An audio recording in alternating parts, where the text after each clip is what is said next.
Hello everyone, कैसे हो आप सब। उम्मीद करती हूँ आप सब अच्छे होगे, मस्त होगे, मज़े में होगे। तो मैं बबली आप सबका आपके अपने चैनल में फिर से एक बार वेलकम करती हूँ। अगर आपको मोटिवेशनल वीडियो देखना पसंद है तो इस तरह का कंटेंट आपको मेरे चैनल पर मिल जाएगा। मेरे चैनल पे एक बार विजिट कर सकते हैं।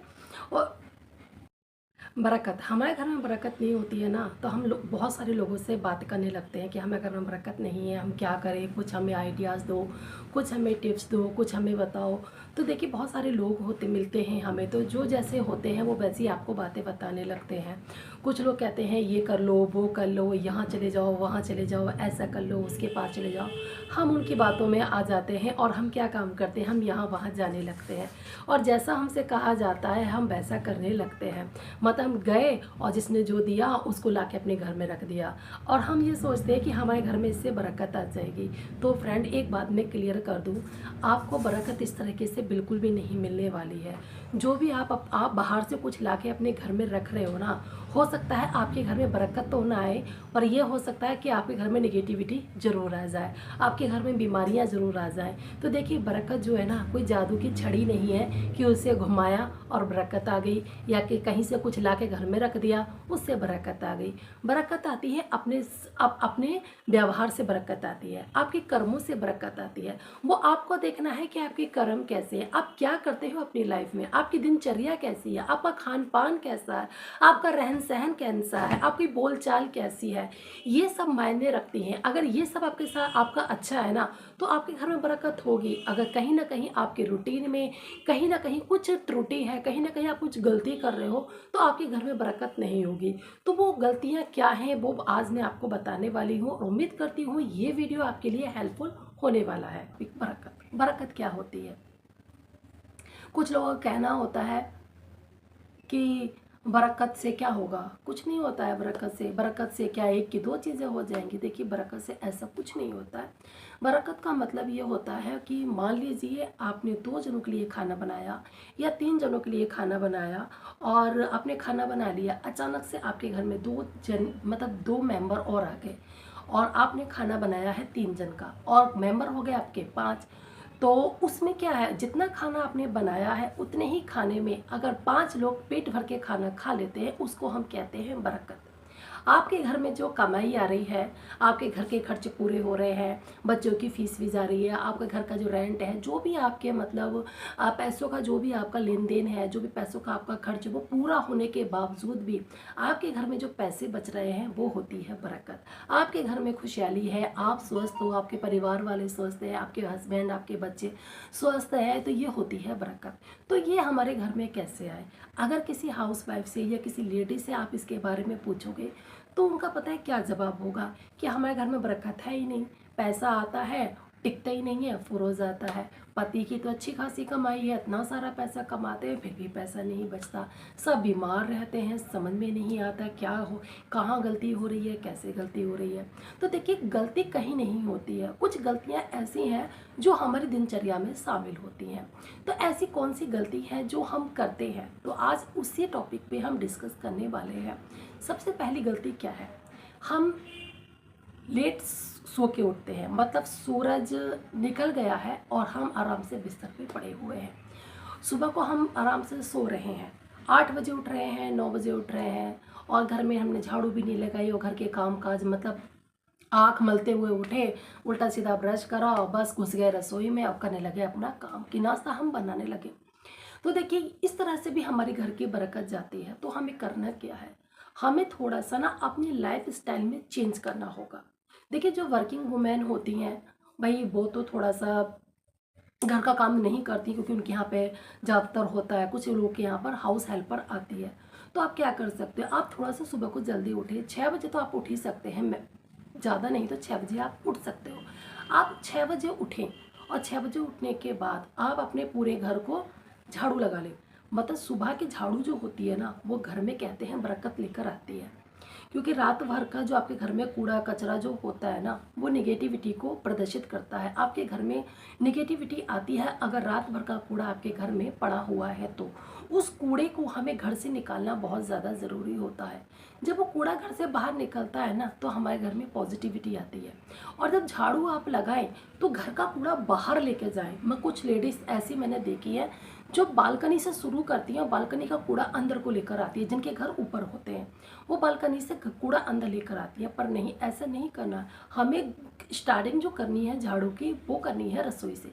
सबसे पहले आप जब आप उठे तो सबसे पहले आप रसोई में झाड़ू लगाएं, फिर पूरे घर में झाड़ू लगाते हुए उस कूड़े को अपने घर के द्वार से बाहर को लेकर जाएं।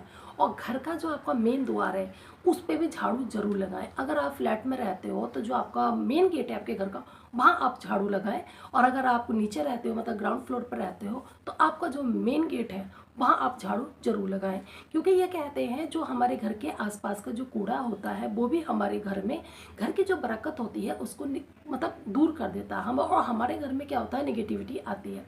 तो सुबह को मेन द्वार पर झाड़ू लगाना बहुत ज़्यादा ज़रूरी है। तो इसलिए सुबह को झाड़ू लगाना बहुत ज़्यादा ज़रूरी है। और क्योंकि आपने देखा होगा आपकी नानी दादी जो भी हैं पहले की, वो बहुत अंधेरे अंधेरे उठ जाती थी। सूरज निकलने से पहले ना उनको झाड़ू लगा लिया करती थी। तो इसलिए हाउस वाइफ को कहा गया है कि उसे सबसे पहले उठकर अपने घर द्वार को साफ स्वस्थ कर लेना चाहिए। क्योंकि औरत जो होती है ना, घर की बरकत होती है, वो अपने कर्मों से ना घर में बरकत ला सकती है अगर वो चाहे तो। और अगली गलती हम क्या करते हैं कि देखिए, अगर आपके घर में हाउस हेल्पर आती है तो आप तो रात में बर्तन साफ करोगे नहीं, तो आप एक काम कर सकते हो, जो आपकी किचन है उसको रफली साफ कर लीजिए, ठीक है। और जो बर्तन है ना, उनकी छूटन जो होती है उनको धो के एक साइड में रख दीजिए। अगर आप हाउस वाइफ हैं तो आप अपनी किचन को रात में ही साफ करके सोएं, अच्छे से साफ करके सोएं किचन को। और जो आपके बर्तन होते हैं उनको भी अच्छे से साफ कर लें और किचन को साफ सुथरा करके तभी सोएं। कहते हैं, मेरी नानी कहा करती थी कि जो रात के हमारे छोटे बर्तन होते हैं ना, अगर उसे रात भर के लिए हम अपनी रसोई में छोड़ देते हैं तो उससे क्या होता है, जो बर्तन होते हैं ना वो हमें कोसते हैं, जिससे क्या होता है, हमारे घर की जो बरकत होती है ना, हमारे घर की जो सुख शांति जो होता है ना, वो सब चला जाता है। और फिर हमारे घर में क्या आता है, बहुत सारी बीमारियां आने लगती हैं। और पैसा जैसे ही आता है वो वैसे फुर हो जाता है। तो कोशिश ये कीजिए कि आप रात में ही बर्तन धो के सोएं। क्योंकि देखिए, आपको आधा घंटा लगता है किचन की सफाई करने में रात में। आप जितना हो सके रात में साफ करके सोए। कभी कभी होता है कि नहीं मन करता है साफ करने का, बर्तन थोड़े से बर्तन होते हैं तो मन नहीं करता, तो आप उन बर्तनों पे ना मतलब खंगाल के उनको एक साइड में रख दें और सुबह को उनको धो लें। क्योंकि जब हम रात में अपनी किचन साफ करके सोते हैं ना, और जब सुबह को हम उठते हैं तो हमारा पूरा दिन अच्छा जाता है। क्योंकि हमें ये पता होता है कि हमने अपनी किचन साफ कर लिया है, अपने बर्तन साफ कर लिए हैं। अगर फ्रेंड हम रात में बर्तन साफ के नहीं सोते हैं ना, सुबह को जब हम उठते हैं हमारा ना सर घूमने लगता है, गुस्सा आता है कि यार रात के बर्तन पड़े हुए हैं, अभी ये साफ़ करने हैं। तो इस परेशानी से बचने के लिए ना आपको रात में ही बर्तन साफ़ कर लेने। और पता है, एक चीज़ को और हमें ध्यान रखना चाहिए, हमें ना बीच बीच में अपने घर की ना साफ़ सफाई करते रहना चाहिए। और जो भी हमारे घर में टूटा फूटा बेकार का सामान है ना, उसको डिस्कार्ड करते रहना चाहिए, मतलब उसको निकाल देना चाहिए। जो प्लास्टिक है उसको बेच दो, और जो लोहे टिफिन जो भी होता है कबाड़ा, उसको घर से ज़रूर निकाल देना चाहिए। क्योंकि टूटी फूटी चीज़ें भी ना हमारे घर से बरकत को दूर करती हैं। घर में आपके जो जाले हैं उन जालों को बीच बीच में साफ़ करते रहना चाहिए। कहते हैं जाले जो होते हैं ना, निगेटिविटी को अपनी ओर खींचते हैं। आपके घर में जाले हैं तो उनको ना साफ़ करते रहना चाहिए। घर में जाला बिल्कुल भी नहीं होना चाहिए। एक चीज़ मैंने आपसे कही थी कि घर में बरकत लाने का ना हमारे कर्म भी शामिल होते हैं। हमारे घर में बरकत होने के लिए, करने आने के लिए हमारे कर्म भी शामिल होते हैं। मतलब कैसे? जैसे कि आप घर का राशन लेकर आते हो तो आप ना परमेश्वर का धन्यवाद करें उसके लिए कि प्रभु, ये जो मेरे घर में राशन आया है इसके लिए मैं तेरा धन्यवाद करती हूँ, और इस राशन पे तेरी आशीष और तेरी बरकत हो। फिर आप देखोगे कि आपके घर में ना राशन की कोई कमी नहीं होने वाली है। आपके घर में जो सैलरी आती है उसके लिए भी प्रभु का धन्यवाद करें कि प्रभु आपका धन्यवाद, जो पूरे महीने की कमाई तूने मुझे अच्छे से दी, इस पे अपनी आशीष और अपनी बरकत जरूर करना। और पता है, एक कर्म हमें और करना चाहिए, जो हमारी इनकम होती है ना उसमें से हमें दान जरूर देना चाहिए। देखिए, मंदिरों में तो हम दान करते ही हैं, ठीक है। उसके अलावा भी ना, एक बार को आप मंदिर में भी दान नहीं करोगे ना, पर मुझे लगता है किसी भिखारी को जो मजबूर है, लाचार है, बेबस है, जो कमा नहीं सकता, अगर आप उसे वो दान दोगे तो आपको अच्छा फल मिलेगा। मंदिर को मुझे लगता है कि मंदिर में तो देखिए सभी लोग दान करते हैं। मुझे पर्सनली ऐसा लगता है, अगर वो आपकी इच्छा है कि मंदिर में एक बार को दान नहीं भी दोगे ना, किसी गरीब को, भूखे प्यासे को अगर वो दान आप दोगे तो वो दान आपको जरूर लगेगा। पर एक चीज़ का ध्यान रखिए, जब भी आप दान देना, गुप्त दान दें। कहते हैं अगर इस हाथ से दान करें ना तो इस हाथ को पता नहीं चलना चाहिए कि तूने इस हाथ से कितना दान किया है। ये बाइबल में एक वचन लिखा हुआ है कि अगर तू इस हाथ से दान करे तो तेरे इस हाथ को भी ना पता चले कि तूने क्या दान किया, क्योंकि फिर उसका प्रतिफल जो होता है ना वो हमें नहीं मिलता है। कुछ लोग दान करते हैं ना, तो आपने देखा होगा लाउड स्पीकर पे बोल बोल के दान करते हैं कि मैंने इतना दान दिया है, मैंने इतना दान दिया है। उसका उसका प्रतिफल पता उनको नहीं मिलता है। बाइबल में ऐसा लिखा हुआ आप पढ़ सकते हो अगर आपने नहीं पढ़ी है तो, कि उसका प्रतिफल ना नहीं मिलता है, क्योंकि उसका प्रतिफल तो उसको उसी टाइम मिल गया, क्योंकि लोगों को उसने बता दिया, लोगों को उसने जता दिया कि मैंने इतना दान किया है, तो लोगों में उसकी वाहवाही हो गई, तो उसका प्रतिफल उसको उसी टाइम मिल गया। मगर जो हमें प्रतिफल चाहिए, जो हमें बरकत चाहिए, वो हमें नहीं मिलती है। अगर आपको अपने घर में बरकत चाहिए, आपको अपने घर में प्रेम, शांति और बीमारी से छुटकारा चाहिए, तो आप जो भी दान कर रहे हो वो गुप्त दान करें। और अगर आपके घर में कोई बड़े बूढ़े हैं ना, तो उनकी सेवा करने से कभी भी पीछे मत हटिए, क्योंकि जब हम उनकी सेवा करते हैं ना, तो उनके मन से ना एक हमारे लिए एक दुआ निकलती है। मेरी मम्मी बताती थी, जो मेरी मम्मी जो थी ना, जब भी मतलब मेरी दादी की जो सेवा करती थी ना, तो मेरी दादी और जो मेरे दादा थे ना, वो पता है मेरी मम्मी से और मेरे पापा से एक बात कहा करते थे। पता है क्या कहा करते थे? तुझे चलते फिरते रोटी मिले, मतलब तुझे रोटी की या किसी चीज़ की कोई कमी ना हो। चलते फिरते का मतलब हो, चाहे दुख में हो चाहे सुख में हो, तुझे हर हाल में मिले। तो आज मेरी मम्मी के पास सब कुछ है, ऐसी कोई कमी नहीं है। वो क्यों है? क्योंकि मेरी मम्मी ने ना कर्म अच्छे किए थे। कोई भी इंसान हो, आपके कर्म अच्छे हैं ना, तो आपको उसका रिजल्ट भी अच्छा मिलता है। आपके घर में बड़े बूढ़े हैं, उनसे चिड़चिड़ाइए मत, उन पे गुस्सा मत कीजिए। अगर वो किसी चीज़ के लिए कह रहे हैं तो बुरा मत मानिए, क्योंकि देखिए एक बात बताइए, आपकी मम्मी है, आप अपनी मम्मी से कोई भी चीज़ मांगते हो तो रिक्वेस्ट करके मांगते हो ना, पर हम सास पे अपना हक नहीं जताना चाहते, सोचते हैं कि सास है, ससुर है, छोड़ो उनको। अगर वो बुज़ुर्ग हैं, आपसे कुछ कह भी रहे हैं ना, तो उनकी सुन लीजिए, कोई बात नहीं है। और उनकी सेवा करने से कभी पीछे मत हटिए, क्योंकि सेवा का फल हमें ज़रूर मिलता है।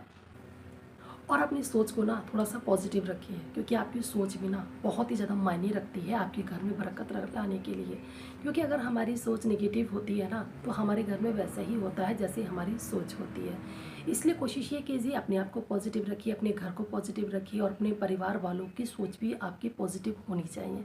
क्योंकि जी कहते हैं ना कि सोच बहुत ज़्यादा मायने रखती है। कभी कभी हम जैसा सोचते हैं ना वैसा होने लगता है। अगर आपकी सोच अच्छी है ना, तो हमेशा आपके साथ अच्छा ही होगा, और पॉजिटिव होना बहुत ज़्यादा ज़रूरी है। घर का साफ़ सुथरा होना बहुत ज़्यादा मायने रखता है।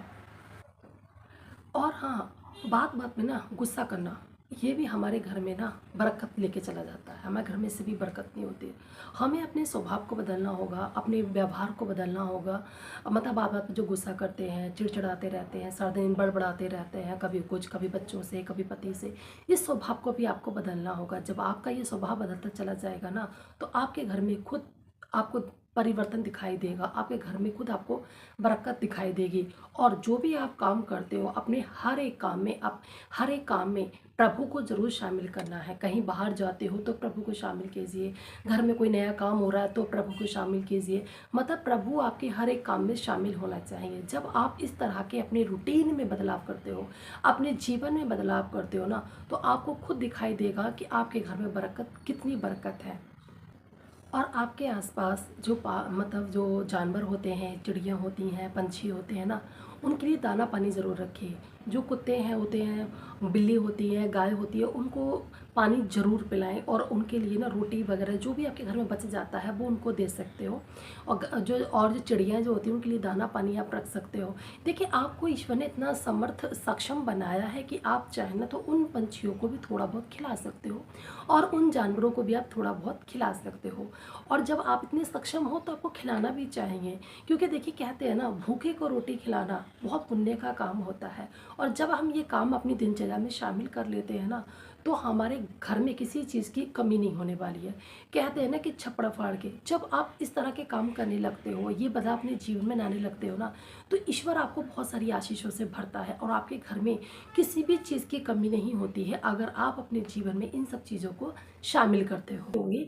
तो बस मेरा कहने का मतलब वही है, आप थोड़ा जल्दी उठें, और अपने घर के जो काम काज होते हैं ना उनमें थोड़ा सा चेंज करें, अपने रूटीन में चेंज करें, तो आपको अपने घर में बरकत देखने को ज़रूर मिलेगी। ऐसा नहीं है कि बरकत नहीं मिलेगी, मिलेगी ज़रूर। लोगों की जो दुआएं जो होती है ना, वो कहीं ना कहीं फल ज़रूर देती है। और अच्छे अच्छे काम कीजिए, अच्छे अच्छे कर्म कीजिए तो आपको ज़रूर बरकत मिलेगी।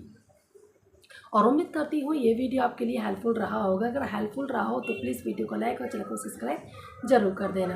तो हैप्पी रहे, खुश रहे, परिवार वालों के साथ रहे और पॉजिटिव रहे, पॉजिटिव लोगों के साथ रहे। तो बस उम्मीद करती हूँ ये वीडियो आपके लिए अच्छा रहा होगा। Bye bye, take care, bye bye.